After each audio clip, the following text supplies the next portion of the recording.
The other thing yenye nimeaddress low self, nimeaddress mambo ya self-esteem. And by the way, before I go to the other thing, this is the way you conquer esteem, you conquer low self-esteem.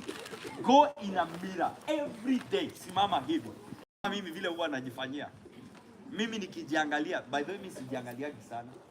Lakini unajua si wanaume hata mwanaume unajipaka hata saa hizi sijui kama, lakini najua nipaka mafuta vizuri. So of course, you know, when you know you are handsome, you don't have to confirm again. You just assume. You don't have to. Atumeshinda hapo kuconfirm. Am I really handsome or not? Am I no?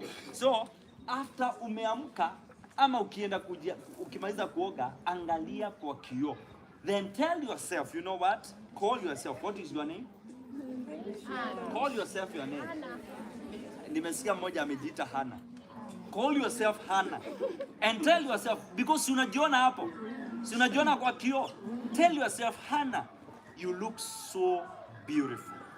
You know what, Hana? There is no girl who is more beautiful in the whole universe more than you. You know what, Hana? Your eyes look very good.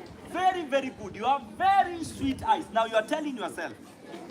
I'm not telling Hannah. It's not me telling Hannah. Don't assume I'm telling Hannah. So Hannah is speaking to herself. Then you say, you know what, Hannah? Your ears look so beautiful. Your hands look so beautiful. Your chest looks so beautiful. You know what? Your thighs look so beautiful. Tell yourself. And let me tell you, by the time you are living there, you are very strong.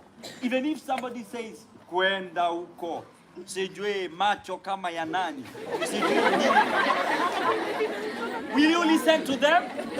You already told yourself what you are. And your spirit already confirmed the person you are. Tell your neighbor, wacha kujisumbua na comments za watu. Wacha kujisumbua na comments za watu. Zitakumaliza, mwambie zitakumaliza. Zitakumaliza. Concentrate on what God says you are. Ati unashinda ukisema ati aliniita paka.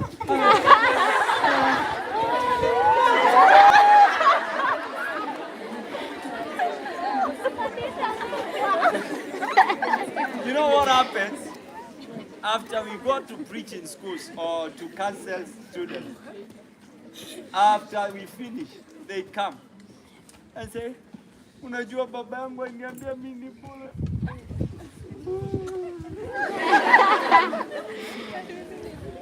Then they start crying. And you ask them, okay, alikuambia wewe ni bure. Alafu akakwambia nini nyingine? Aliniita ng'ombe. And they cry again. Say, alisema hata ajui baba yangu ni nani. Alafu analia. Then you ask them the other question. Okay, wewe ni ng'ombe ama wewe ni mtu? Wewe ni ng'ombe. Ndio umesema wewe ni ng'ombe? Mtu. Kuna mwenye amesema yeye ni ng'ombe. So you ask them, okay, are you a cow or you are a human being? I'm a human being. Number 2, okay, are you what your father told you you are? No. You are not that. You are what God says you I am. Do you look like a cow? By the way, can you look at your neighbor? Are you seated next to a cow?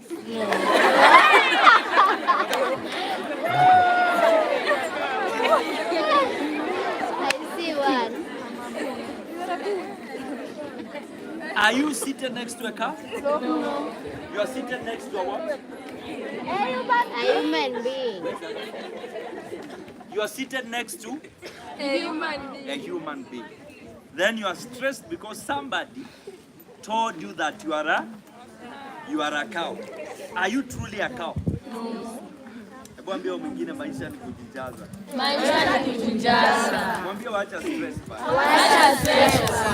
Ndio walikuita aje? Walikuita aje?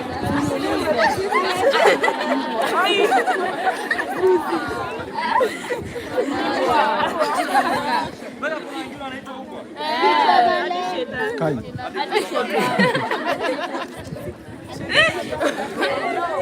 Where? Basi that is serious. All those names that they call you, You are not that. And that's why immediately when somebody abuses you, usiwaambie hata wewe. Mtu amekuita umbo unasema hata wewe. Wewe uko na image after the likeness of God. And that is what I am. And then you leave them. You will leave them ashamed. They are like, hey, I didn't expect such a comeback. Siku expect comeback kama hiyo. Because anytime somebody abuses you, they are expecting you to abuse them back. And when you stand them and tell them, number one, I have forgiven in mind. I look like God. I am created in the image after the likeness of God. I am wonderfully and fearfully made. That is what I am. I am a chosen generation, a royal priesthood. I look exactly like God. You will challenge them. But if somebody abuses you and then you repeat what they have abused you, you are confirming that these are two dogs. They are backing to one another. The other thing, now that is self-esteem. You have dealt with your self-esteem. Number two, the other thing that hinders people is drug and substance abuse. Drugs. Kuna wasichana wanavutaga bangi, na wengine wanavuta sigara, na wengine wanakunywa. That song, they say ati nataka kufanya nini? Can really, let me ask you, if you have a company today, you are now you are saying, when I grow up, you know, that's how ladies speak. When I grow up, I want to become a lawyer. A foolish lawyer. When I grow up, I want to become an engineer. A drunkard engineer. When I grow up, let me tell you, work on yourself right now. Those girls who have been addicted by things concerning drugs, you are in drugs, you are in cigarette, you are in hard drugs, you are in alcoholism, and some of you ni mapedi, you are even a peddler. Wewe hata ndio unauza hiyo bangi. Na wengine wanauza na wavuti. Wewe hata ndio unajua mahali inaletwa. Let me remind you. You know, being young is the preparation to become old. You know that? Ujana ni matayarisho ya kukua mzee. Very soon you will not be 15 years. And very soon you will not be 17 years. Now if you start drinking right now, you are drinking alcohol, you are smoking. Now give yourself 10 years. 10 years you will be 27 years. You will be an old woman at 27. I tell you the truth. Na unajua wasichana huwa wanazeeka haraka kuliko wanaume. That is true. It's proven. So you can imagine you are drinking right now. You are drinking right now, and maybe you are smoking at the age of 17 years. Then at 18 you are drinking, and you know the more you grow, the more you increase the drinking. Right now maybe you only test, you don't do much. Then it goes to 20 years. Now you are free. Your mother cannot question you. Your father cannot question you. What will happen at 25? You are a serious drunkard. Then, in the process of drinking, a man meets you and takes an advantage of you. Either they rape you, or they sleep with you and they give you a gift called child, a baby.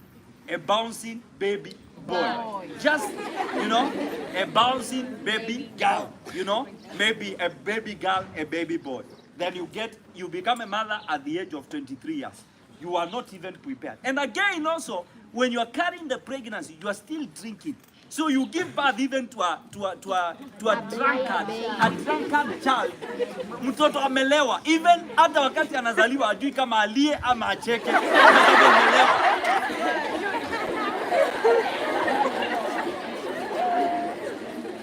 Now you imagine that situation. Then you give birth to a child, unajua, then 25, 26, or even, kwa sababu maybe ya complications za unalewa, maybe unazaa mtoto prematurely. Then the child is taken to incubator and all that, and then the child is growing and grows with some complication because he was born or she was born by a drunkard mother or a smoking mother. What will happen? You are smoking and you are pregnant. What happens? You know? It is dangerous for a mother to smoke. You know that? Yes. There are this age, because it is addiction already. You are 25 years, 26, you are not able to do nothing. And then it gets to 27, or probably you are not married at 24 or 23. And then you get a husband. And again, no no sober husband will marry a drunkard girl. Hakuna sober husband anaweza oa msichana mwenye anakunywa pombe ama anavuta sigara. Then you get married to another friend who is drunkard now. Walevi wawili kwa nyumba. You raise up children. Watoto mnainua sasa ndio wako na. Can you imagine such a life? Now up to there. Do you agree with me that substance abuse and drug abuse is destroying a lot of lives? Yeah. Are you agreeing with me? Yes. Are you agreeing with me that it is not sober and it is not right for us to use drugs? Yes. It is not cool to use drugs. Are we agreeing together? Yes. Either it is smoking or what, and you all know that all these things bring cancer. You know that? Yes. You know that they bring the problems of sugar, you know, the diabetes. Yes. You know that? You know that these things also causes high blood pressures. Mnajua hivyo? Yeah. That's the thing. And then are you ready for them? Are you ready to die before you enjoy your 60s? No. Eh? When your life is at the peak at 50s, then we usually we come to your funeral, we bury you with all that potential. Are you ready? No. Are you ready to be a useless girl? No. Are you ready? No. Now, if you are not ready, look at your neighbor. Tell your neighbor, my sister. My sister. I advise you for free. I advise you for free. Na ukiona akuambii ujue anatumianga moja. Nini?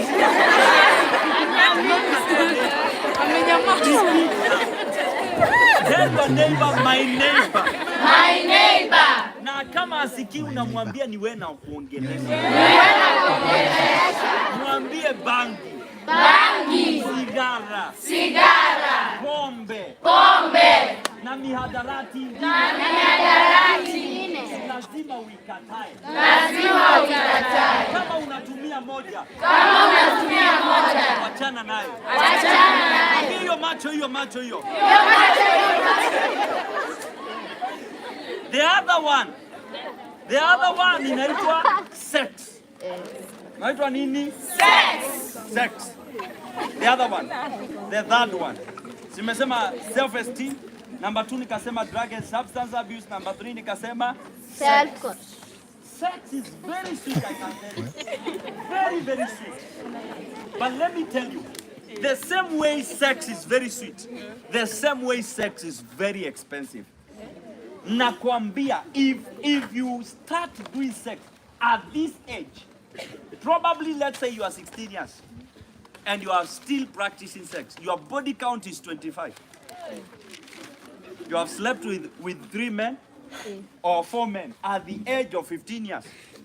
Some of you started when you are in primary school. Yes. And you are doing it as a joke. Now it has become serious. You cannot even survive. Sometimes you get headache because of not doing sex. If you don't do sex, unatembea hivi, unapewa ya maji yako haishagi na maji na chai. You know, you have to get somebody to massage you. Eh? To give you some exercises to stretch you well. Then after that, he pulls you on bed and gives you 2 doses. Let me tell you. Yes.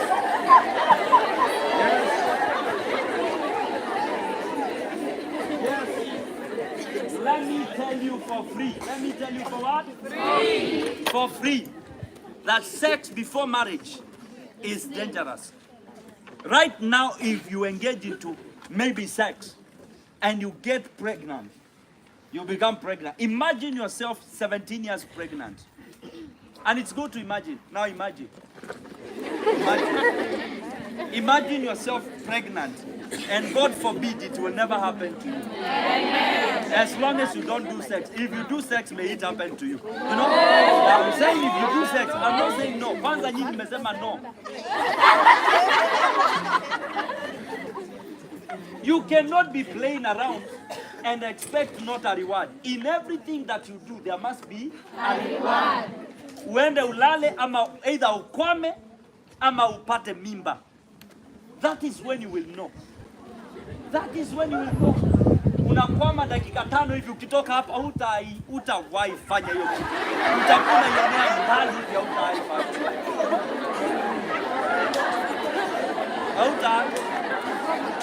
You will never. Now let me tell you, at this age, we were in pregnancy. At this age, you get pregnant. You are in Form 3 or Form 2. You get pregnant, or even Form 4. You are waiting to do your exam. What will happen? It will affect even your examination. Is it not so? Kila wakati ni unaenda unatapika. Dakika kidogo tena umeenda kutapika. Hata karatasi huwezi maliza vizuri. You have a lot of pressure because you know immediately you finish Form 4, you wanted to go to the university. Is that not so? All of us here want to go either to college or university. Is that not so? Yes. And some of you want to go to study in Australia, Canada, London, in Europe, in Turkey. Some of you want to go and study in the USA. Some of you want to go to study in Germany. And then you are pregnant now. What will happen? You have to wait. Unyonyeshe mtoto apate misuli vizuri ya kuacha peke yake. And then you become a mother. And that is the thing. That's why I usually tell people, if you hear a gentleman telling you, I want to have sex with you, run. Don't even stop there. Run. And if you don't know how to run, start practicing running. Do what?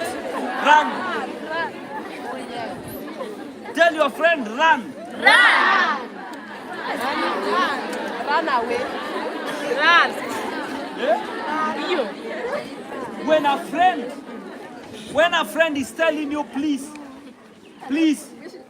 in the name of a boyfriend, and they are saying, please, I'm your boy, I need to sleep with you, or if you want, I want you to prove that you love me. How can you tell me that you love me and you don't sleep with me? Then you look at them and do what? Run.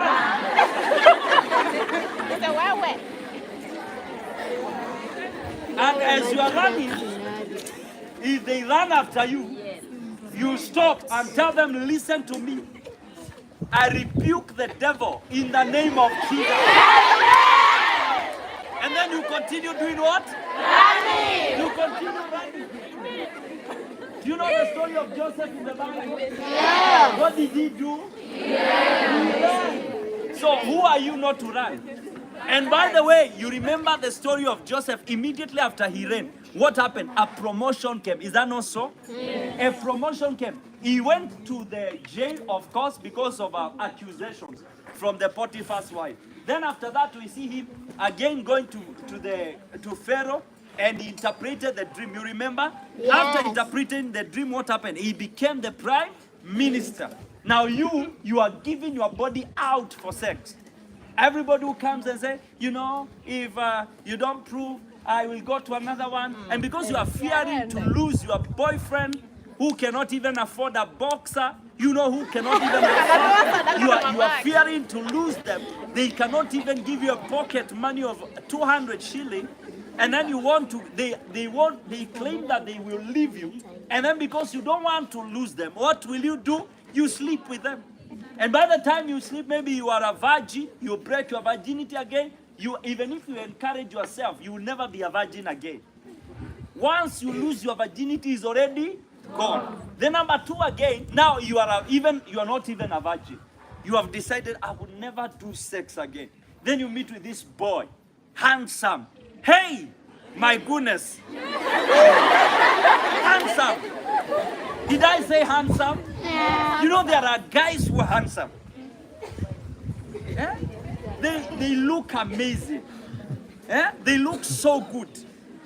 Even when they are quarantined and you are given an opportunity to pick, you still pick that guy.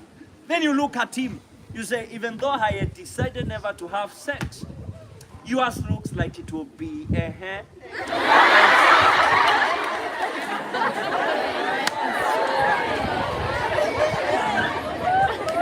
Then what do?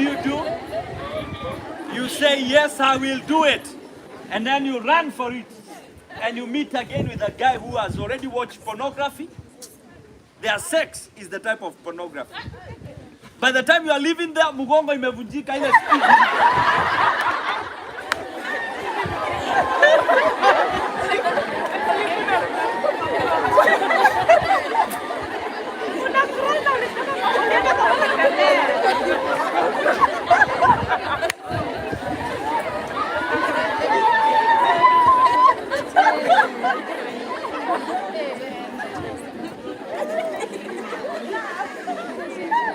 me tell you. For you, you saw a good guy who doesn't do anything. But you didn't know, little did you know, that this guy is even addicted to pornography. He even masturbates, even before akushughulikia, anajishughulikia kwanza, alafu anakushughulikia. You know, and the way you saw a good guy. You know, you saw a very handsome guy, a guy who is not exposed to bad things. And what happens to you? Now you get engaged into sex with him. That is, you engage yourself into sex with him. So what will happen? A good girl, a fine girl. That is what you say. A fine girl. A fine girl destroys her life just because of the lust of the flesh. Because of the what? Angalia mwingine mwambie, you can teach yourself self-discipline. You can teach yourself self-discipline. And self-control. And self-control. Mwambie hiyo kitu hakuna mahali inaenda. Weka sawa.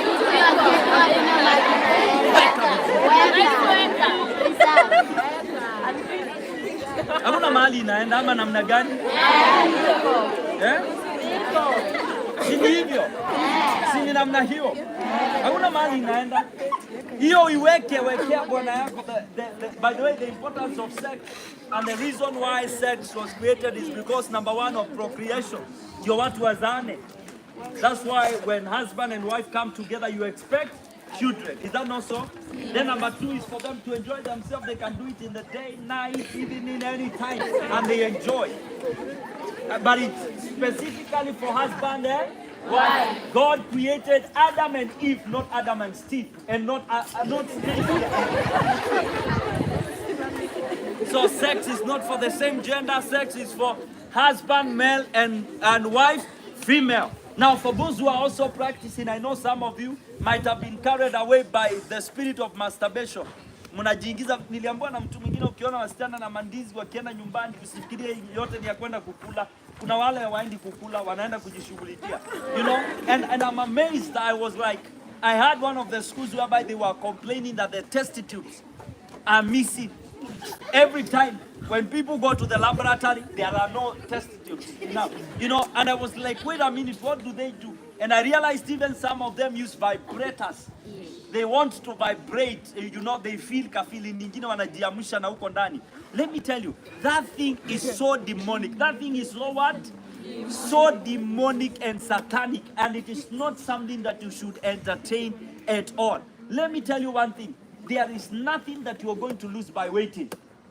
There is nothing. I can tell you the truth. Hakuna kitu. If you don't do sex today, you will not die. I have not gone to a funeral. Nikasikia kwa funeral, okay, wacha tusome sasa theology. Mpendwa alikuwa apendi mambo ya sex. Na ndio maana daktari akamwandikia usipofanya sex. Mumeenda mazishi kama hiyo. Na wakasema ati kwa sababu ya hiyo, Mungu alimpenda zaidi hata kama tulimpenda sana. Has it happened? But have you gone to funerals whereby people have died because of sex? Yes. Yes, it happens. Si kuna watu wamejua juu ya mapenzi. Is that not sex? Si kuna watu wamekufa na STIs, sexually transmitted diseases. Is that not so? Has it happened? Si kuna watu wameuana kwa sababu ya kupata mtu mwingine na mke wake. Is that not sex we are talking about? So if you say no, wengine mnalala na wababa wazima.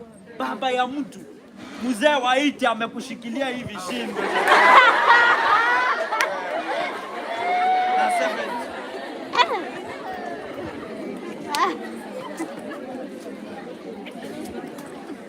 You know, I don't want to speak a lot of things. Now, wengine mna watch pornography. And even when you're watching pornography, mtu anasema shindwe shetani. Shindwe sitaki kuona na anaona.